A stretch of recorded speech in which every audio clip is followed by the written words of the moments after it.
বাংলাদেশ ও ভারতের মধ্যে টানাপোড়েন এবং দুদেশের সীমান্তে উত্তেজনার মধ্যে বাংলাদেশ ভারত সীমান্তে 10 দিনের অবস অ্যালার্ট মহড়া শুরু করেছে ভারতের সীমান্তরক্ষী বাহিনী বিএসএফ। বুধবার থেকে শুরু হওয়া এই মহড়া চলবে আগামী 31শে জানুয়ারি পর্যন্ত।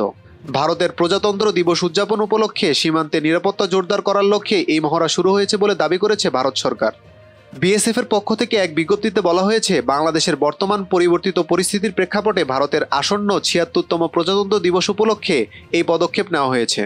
2025 সালের 26শে জানুয়ারি ভারতের 76তম প্রজাতন্ত্র দিবস উদযাপন করা হবে। 1950 সালের এই দিনে ভারত সংবিধান কার্যকর করে একটি সার্বভৌম গণতান্ত্রিক প্রজাতন্ত্রে পরিণত হয়।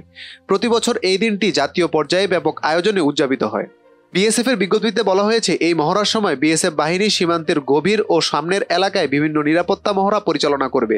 এছাড়া সীমান্তে উদ্ভূত যে কোনো পরিস্থিতি মোকাবেলার জন্য বিভিন্ন কার্যক্রমের বৈধতা যাচাই এবং সীমান্ত এলাকার জনগণের সঙ্গে সুসম্পর্ক বজায় রাখতে পুনর্মিলন কর্মসূচি পরিচালনা করবে।